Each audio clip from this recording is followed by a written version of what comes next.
Now, we are moving into a period of time where we are preparing for our Guru Yoga retreat, which I feel is going to be very important, and I plan on putting a great deal of effort into this retreat. It's very important to me. It is my main practice, the Guru Yoga. Not to say that I am so gifted at it, but to say that certainly it is very important to me and very precious to me and for myself. Without my connection to Guru Rinpoche, without the devotion that comes from my connection to Guru Rinpoche, I wouldn't feel as though I had many blessings in my life. This is, for me, the main light of my life, sunshine of my life. Sunshine of my life. I know there's a song about that. So this is something that I would like to share with you, and I would like to go as deep with it as possible. So in order to prepare for this Guru Yoga retreat, which is extremely important, particularly considering that we are practicing Vajrayana, and Vajrayana is the one method that provides the message or the understanding that we can indeed achieve realization within one lifetime. Now, of course, many people hear that, they think, oh, well, now I'm on the Vajrayana path, so by the end of this time, I'm going to be sitting pretty nicely. I'm going to be sitting pretty. And if we're very young when we first find the path, we think to ourselves, amazing. As young as I am, surely by the time I'm middle-aged, I'm going to be enlightened. And if we are middle-aged when we find the path, we think, amazing. Surely by the time old age hits, I will be extremely enlightened. And if we find the path when we're older, we think, well, maybe when I'm dead, I will, in transition, be able to achieve realization. But what you must understand is that while this is the potential, the path has to be practiced deeply and in a profound way, with understanding that is ever widening, ever deepening, ever expanding. One has to apply oneself to the path. This result of enlightenment isn't a given once you begin practicing the path. It's according to one's view, one's ability to pacify obstacles and to manifest those opportunities that are beneficial and helpful. And it also depends on one's ability to practice two main thoughts that are associated in the Buddha Dharma, particularly in Vajrayana, and that is the twofold understanding of wisdom and knowledge, paired with also the understanding of the bodhicitta, but then also with that is a deep and pervasive relationship to and understanding of Guru Yoga. That is extremely important. It is one of the most unique factors of the Vajrayana path. There are other elements of Buddhism in which there would be the relationship with the Guru, and that is held as precious, but not in the same regard as Vajrayana. Vajrayana has a particular relationship with Guru Yoga where Guru Yoga can be considered in a way the jewel in one's crown of practice. It pervades any practice that one does on the path. And all of the completion stage practices that are called Dzogchen practices really rely on the foundation of an excellent connection with one's teacher and an excellent awareness of the true and deep meaning of Guru Yoga. So this is extremely important, and I cannot emphasize that enough. Usually in a traditional Dharma situation, in a monastic situation, that is to say, which is the most common scenario in which one would practice Vajrayana, there is a main Lama who is the throne holder and who has as their responsibility the transference of the lineage within that particular mandala, within that particular monastic situation. And then underneath that Lama there are many Khenpos, many students who are advanced students who will also help to teach. In a monastic situation, generally it is the Khenpos and the senior students who are able to transmit to the other students a truer and deeper understanding of Guru Yoga. And in that case, they use the Lama who is the head Lama in that particular monastery as the focus. We don't have that opportunity. So it may seem to some of you a little bit uncomfortable, as it is for me, that while I am the head Lama here in this monastery, at the same time I also have to teach the Guru Yoga. And so the reason why that is somewhat clumsy is because, in essence, if one were to look realistically, I am teaching you, the student, how to interact with me, your teacher.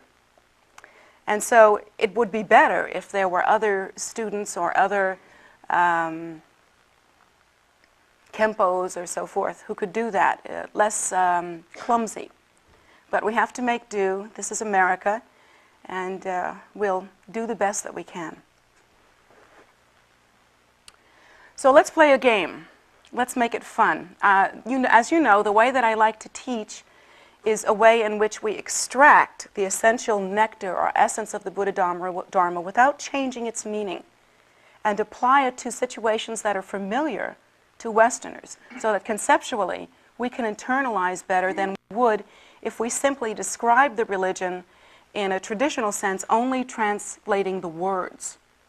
Because there the danger is that we would fundamentally be practicing the same religion we've always practiced, but only translating the words. Conceptually, Western religion actually is quite different from Eastern religion. And so it's difficult to do that. Oftentimes we say, oh, now I'm a Buddhist, but we are still praying to an external deity. We are still thinking of things in a Judeo-Christian sense. We are still thinking as though we were practicing a theistic religion rather than a non-theistic philosophy. And so that's quite difficult. So therefore, my choice here is to use Western examples and Western understandings so that we can internalize better. And I think it works quite well. So now let's play a game. Are there any anthropologists in the audience? Oh, no. Oh, no. I'm so sorry. No, you got me. Because the game, oh, please sit down. Poor guy, I've just singled him out. How many times have you been here? Have I chosen you out to? Uh-oh. Well, I love you desperately. Don't take any of this personally. Here's what I want to say. Here's what I want to say. I know nothing about anthropology, so I have to do my legal disclaimers, particularly since he's here. So I have to do my legal disclaimers. I'm going to play a game, but you understand that this game is purely a game. It's hypothetical, truly hypothetical. I have the same, lump in my throat that I have when I try to describe the psychic inner winds and channels, knowing that there's probably medical personnel in the audience who are going to say, and where is that? So I have no idea what anthropologists know, but we're going to play the game anyway, so that's how it is. Let's pretend that we are people from the future, and we found a time capsule. The time capsule of an ancient civilization that takes place in America, specifically North America, specifically United States, and Poolesville, Maryland, which hopefully by that time will be renamed. And they will only know that this is the Poolesville general area because they'll find signs and things that are there, but nobody will remember that it was ever named after, I don't know what, a pool? I don't know what. But anyway. So somewhere in the future we find this time capsule. And here we find something that's really interesting in this time capsule. And I'm going to ask you to play this game with me and pretend that you're, well, maybe interested in anthropology, but not so expert as our friend over there. Let's say that in this time capsule, we discover that there apparently were some religious activities. And these religious activities were interesting. From other digs that we've had around the country, we notice that perhaps this is something new or unique or somewhat different. It doesn't seem to be the mainstream or majority religion, but it definitely seems to be religion. We find altars. We find things that look different from what you commonly find in America. One would almost think that there was some kind of, oh, I don't know, bridge or connection between America and some place out there, maybe, I don't know, some eastern place like Nepal or Tibet or India. Maybe some of the things that we find style-wise and information-wise seem to connect with that area.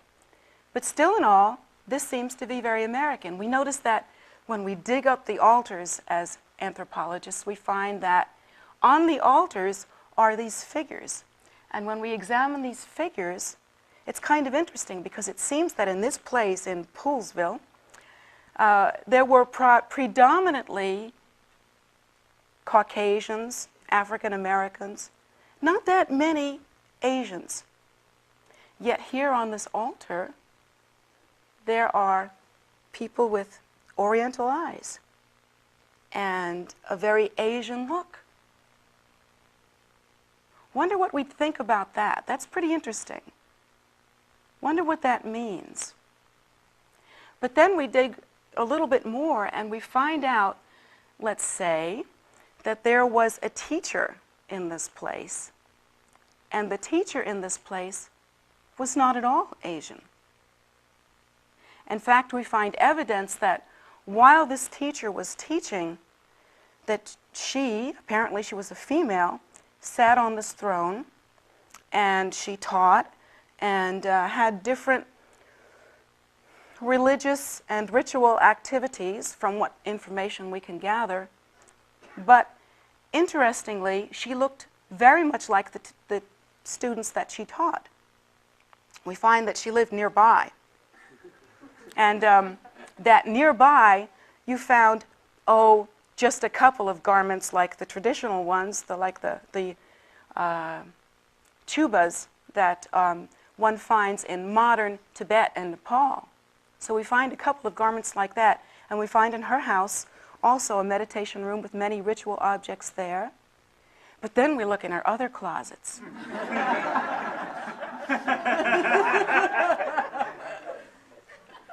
And let's see, we find all kinds of interesting things. We find there must also be some connection with, well, Western America too, because there are cowboy hats in there. There are, we assume they're cowgirl hats, but you know, it's too far in the future, we don't know. There are Western boots. There are these denim pants, really interesting denim pants that seem to have been around in this country for such a long time, with that Levi stamp on the back that is so unique and that so no one ever removes, even though it's all stiff and tattered. So there's this funny cultural thing going on there. And we find that she has all these clothes that are associated with business of that time, like suits and different kinds of objects like that. Really interesting that this person who was the main teacher there isn't anything like the main teachers that we found in monasteries we've dug up, in Tibet and in India. Yet many of the things are the same. Again, the altars, the Asian flair. How did all of this happen, and what can we assume from this? This is really interesting because, you know, every single culture has its ideal, and it has its own particular awareness of what is current and what is conventional and what is contemporary. Every single culture has its own particular appearance and flavor, every culture and every time. Am I right so far, Mr. Anthropology? Oh, okay, thank you. Show him out before I ever get down. So different cultures have times associated with their, have looks associated with their time and different information that we connect with that time. And yet here there seems to be some kind of bridge. Well, here's the question I want to ask you, and here's the game we want to play. If you were looking at such a time capsule, what are some of the thoughts that you might have? Well, as I mentioned, you might think that there was a bridge happening somewhere. You might think that there was a connection or a movement from one culture to another, or some kind of blending. You might see that information has crossed barriers, has crossed cultural barriers, has crossed areas. You might not, because if it's far enough in the future, you might not actually know how that happens, depending on what information you've actually found. But you can see that things have crossed. You can see that things are moved. Now, if you were not only anthropologically hip, but also the kind of person that thinks about things deeply, that really chews on things, eats them up, is interested in things, has that kind of perky mind, and maybe even has a really good smattering of mysticism. The kind of person who really likes to think on a deeper, abstract, mystical, and even human level. What makes things connect and what makes things tick? What makes things go the way they are? Perhaps you might notice that while the entire format here seems to be very Eastern, there are also these things that seem to be both Eastern and Western. It seems that the books that we found have both Eastern and Western information, and while they are primarily about the Buddha Dharma, the textbooks have a translation there, Tibetan, and then we also see transliteration, and then we see English. But then that interesting figure who sits on the throne, that leader, she seems to be a Western woman. She seems to look exactly like them, unless she's actually fulfilling some kind of obligation, some sort of Dharma obligation. What does this mean? Here we are, we're really thinking about this, and we're trying to decide on a deeper level. Well, supposing we add to that another dollop of information. We find out that in this particular tradition that is being practiced, it seems that a very important, almost foundational concept is the concept of the rebirth and finding of and continued authority of this tulku system, or a system where lamas accomplish Dharma and then are reborn as bodhisattvas in the future in order to benefit sentient beings. So there's this tulku system that's going on. And yet here is this woman, who's a Westerner, teaching this Western thing. We've uncovered that she has a crown and a robe, all specially saved. Let's think really deeply about this. What could this mean? With all of the information that we have, particularly about the habit of cultures to represent themselves in pictures or to represent the ideal in pictures and so forth, how is it that everything here is so Eastern, yet this woman is Western, taking in the idea of this tulku system? What does all of this mean? If it were me, and I had a really good smattering of the sense of the mystical, and I were the kind of person that really liked to think in abstract conceptualizations, and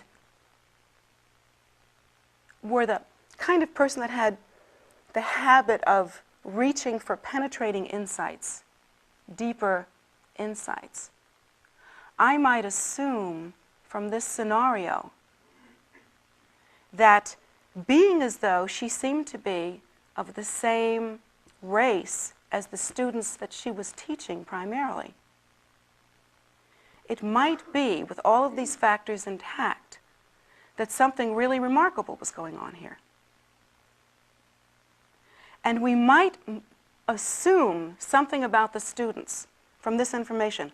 In fact, I think we would assume more about the students and more about the growth and transition of this religion than we would about the teacher.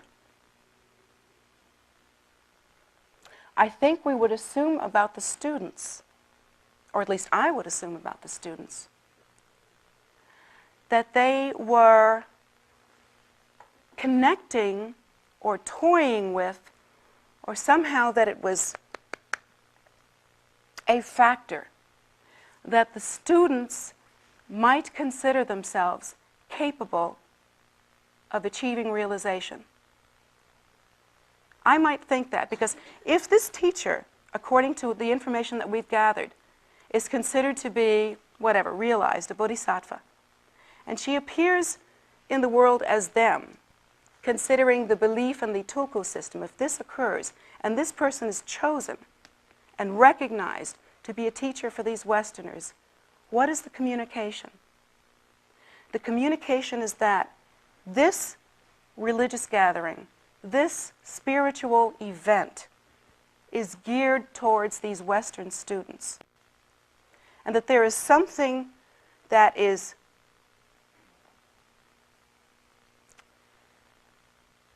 visible, or that one can assume. I'm looking for a turn of phrase here that I can't quite get my hand on.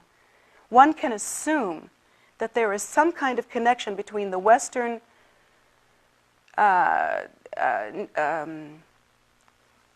faces of the students and the Western face of the teacher. Why is this the case? Why is this happening? Why isn't there a Tibetan teacher teaching this Tibetan subject? Why is this recognized tulku a Westerner?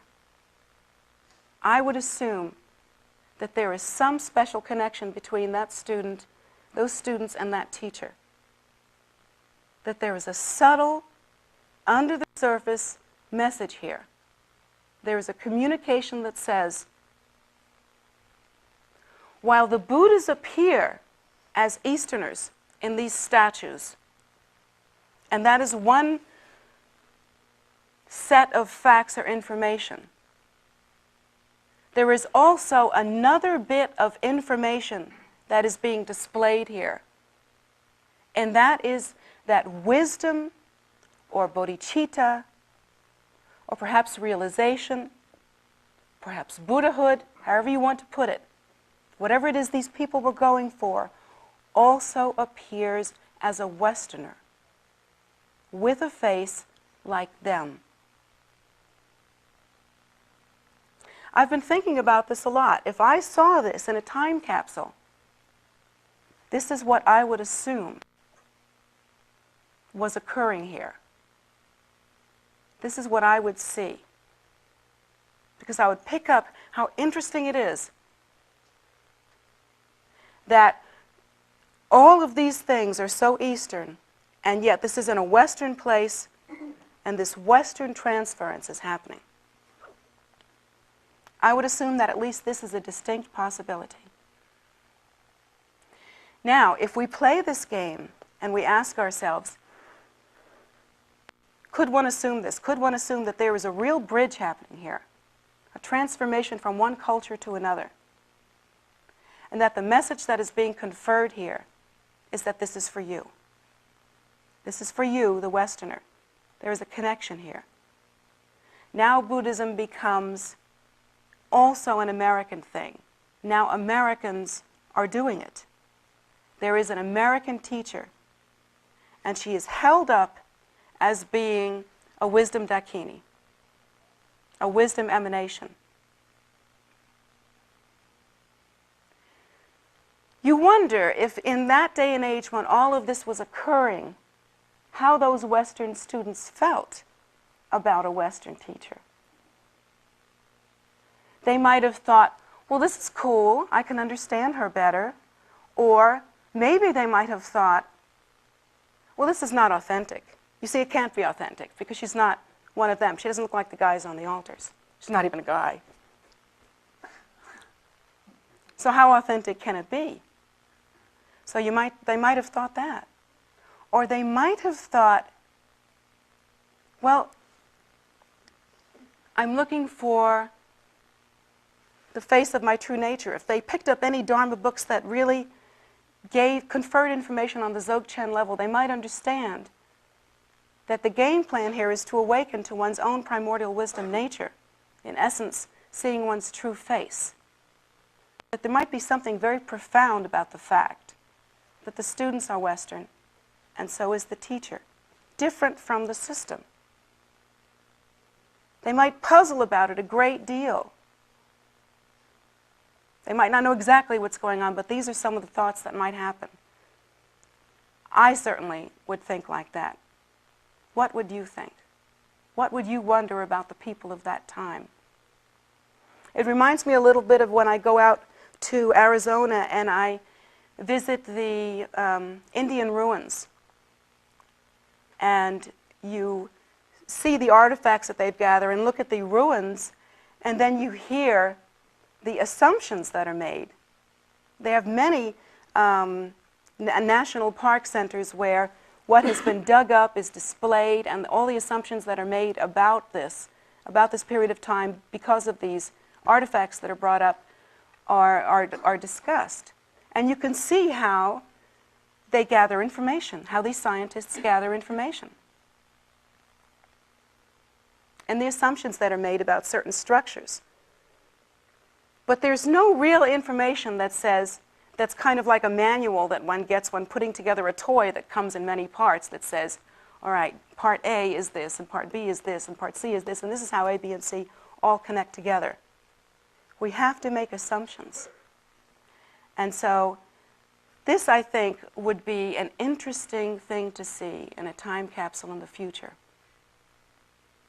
But what's really important is what you, who are at this time, are thinking about this.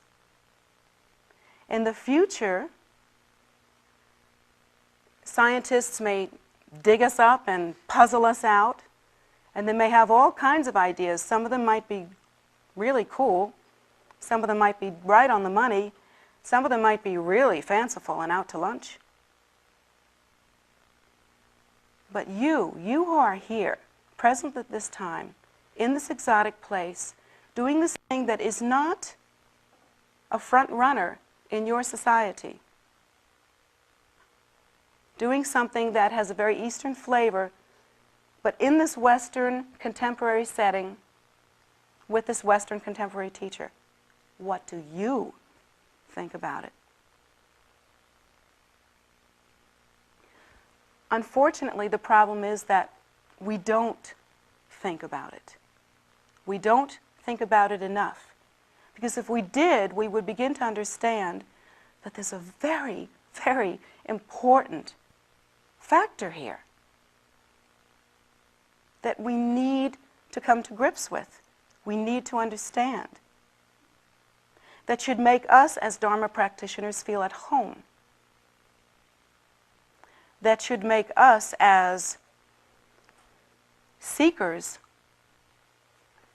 have a new handle we can grab that helps us to understand on a deeper level, not just an apparent or superficial level, what is happening here, what is the message here, what's happening here. What do you think when you realize that you are doing this odd thing in this foreign role, in this contemporary setting, with this contemporary teacher teaching you this odd thing? What do you think about that? I wish you would give this some thought. This is very important to you, and it will give you an understanding, a handle, some way to connect with Guru Yoga practice much better. If you could only open your eyes and get the lay of the land as it is, it would really help. Because this is an information, this is a message about you. This is a message about you. What's happening here is that once teacher appears,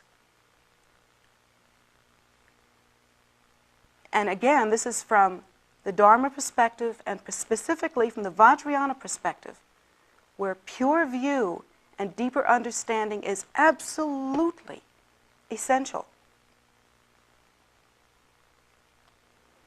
For one of the first times that we know about, suddenly these students are being taught by someone who is recognized as a bridge, as having that innate wisdom, as being one of those lamas that is necessarily found, that must be found, in order to perpetuate this particular religion, but looks like you, exactly like you.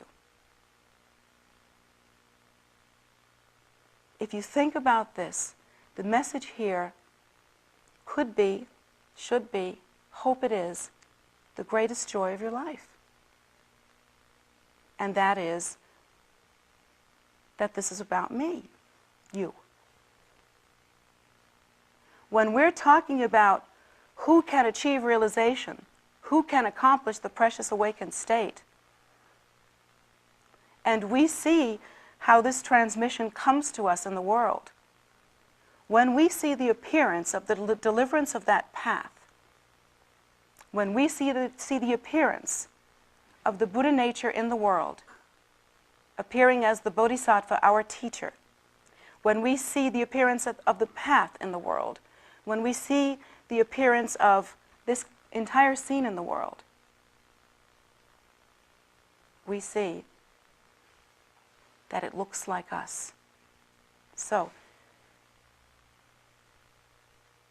if this appearance of Buddha nature looks like us, if the appearance of the path looks like us, then the appearance of the result must also look like us. Think about it. What does your altar look like? Well, it has Asian Buddhas on it. What does your heart look like? What does the altar in your heart look like? Does it honor something that is foreign? Does it see something that isn't anything like you? Or is it possible that somehow, subtly, through this event, you are gradually understanding that this is in fact about you? Because one of the philosophical understandings that we grapple with as we enter onto the path of Dharma is that the seed, which is the mind of enlightenment or Buddhahood, and the path, the method, and the fruit or result are indistinguishable from one another.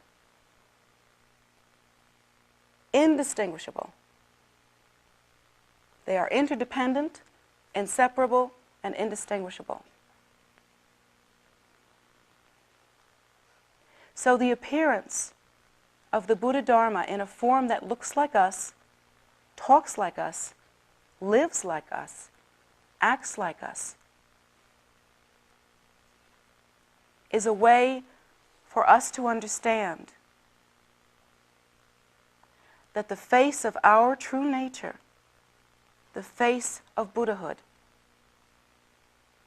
is us. That is our face. Now, in this contemporary time, when this ancient thing is being taught, we see the appearance of our face. How amazing. Yet, unfortunately, what actually happens, and here's the tragedy of our modern time. This time is Kali Yuga. This is the time, actually, that the Buddhas and Bodhisattvas speak of as moral and spiritual decay. When we read the papers, we realize that this is not flawed thinking, that nowadays it is difficult even to do something as American and apple pie as send our children to school safely. And yet, in the midst of all of this, comes this appearance, this miracle, this message to us. It should be a message of empowerment. And yet in this time of Kali Yuga, and because this is a human realm, and one of the causes of being born as a human, other than the virtuous causes. One of the non-virtuous causes of being born as a human is doubt. Here, instead, we see our own face. We see this ancient practice which has been proven to produce enlightenment in so many uncountable Vajra practitioners, and is being practiced here purely, without mistake, without fault, is being practiced here. And yet when we see that our teacher looks like us, instead, we experience doubt. Must not be authentic, isn't Tibetan. Also, it's a woman. How good can that be? Good.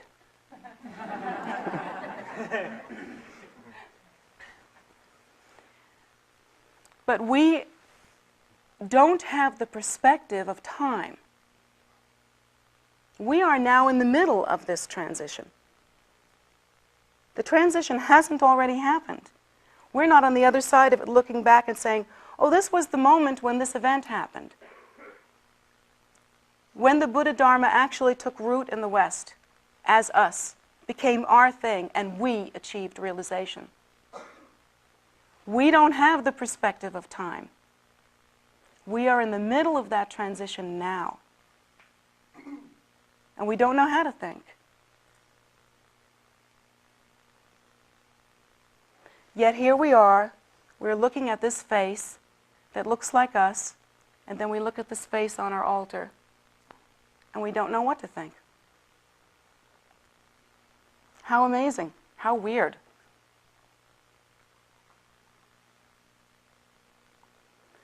Try to understand what that means for you in terms of your own beginning practice of Guru Yoga.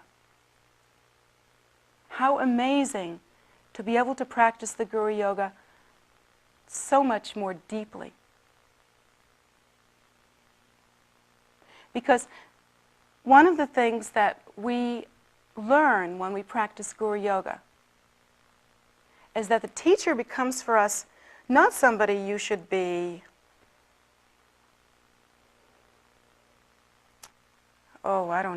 acting strange around. Not somebody that you have to engage in all this ritual dance with so much as an appearance that is a mystical appearance. We understand through the practice of Guru Yoga that the teacher represents for us our own enlightenment. The appearance of our own true face, born in the world just like us. We are taught that when we actually meet with the teacher on the path, we should recognize that we have at last placed our feet on the course where we see our own true face. The teacher represents the very appearance of bodhicitta in the world.